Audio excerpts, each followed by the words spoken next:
Y bien, la clase de hoy está integrada dentro del tema que estábamos trabajando sobre los géneros literarios y concretamente nos vamos a referir al género narrativo. Dentro del género narrativo tenemos una serie de características como pueden ser los elementos que conforman todos los textos narrativos y que hace que esos textos se incluyan dentro de este género literario y a su vez una serie de subgéneros narrativos según la estructura, la dimensión o la extensión y las características de cada uno de esos relatos. Una narración, lo más importante es un narrador que relata una serie de hechos. Aquí hablaremos especialmente del conflicto, puesto que el conflicto es ese hecho principal sin el cual no sucedería el resto de la historia. Normalmente el conflicto se suele aparecer al final de la presentación o al comienzo del nudo. Es esa circunstancia que se produce en la historia que hace que se desencadenen todos los hechos del resto de los hechos de esa historia.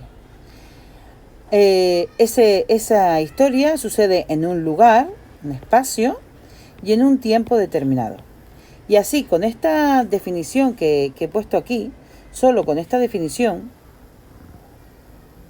ya tendríamos todos los elementos propios del texto narrativo. Es decir, cuando un texto tiene principalmente un narrador, unos personajes, un espacio, un tiempo y un conflicto, estamos hablando de un texto narrativo.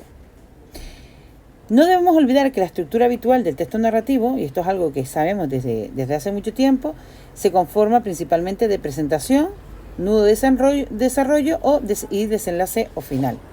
En la presentación es cuando se plantean todos los elementos como el espacio, el tiempo, los personajes, se da una pequeña visión al lector sobre el punto de partida.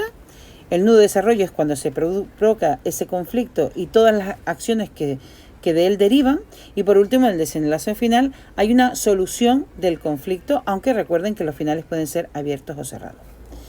Bien, teniendo en cuenta esta estructura, se establece una serie de textos narrativos que tienen a su vez características diferentes. Así, por ejemplo, tenemos dentro de los subgéneros narrativos el microrrelato, que es el texto con una brevedad máxima, 5 o 6 líneas como mucho, y normalmente suele tener un final inesperado. En segundo lugar, la fábula, protagonizada por animales y que finalmente tiene una moraleja.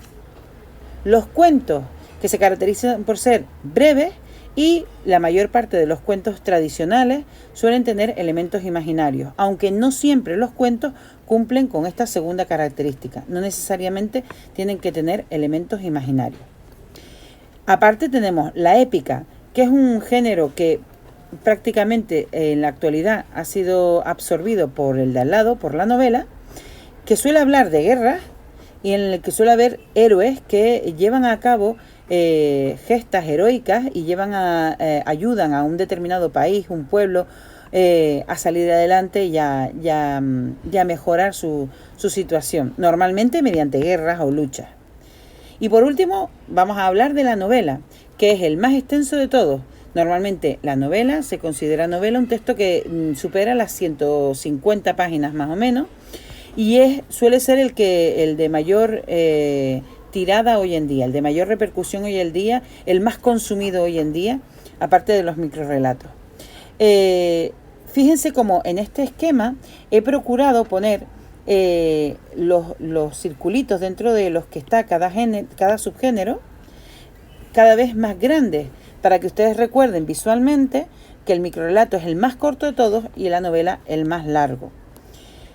En cuanto a extensión, lógicamente todos ellos tienen que cumplir con las características que vimos antes de narrador, personaje, espacio, tiempo y conflicto.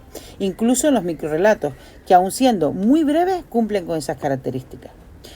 Finalmente, hay que recordar, y esto es muy importante, que pueden estar escritos tanto en prosa como en verso. Es decir, la prosa no es exclusiva de los textos narrativos. Ni una novela o un cuento son los únicos tipos de textos narrativos literarios que hay. Muy bien, espero que esta explicación les haya servido. Mañana solucionamos las dudas.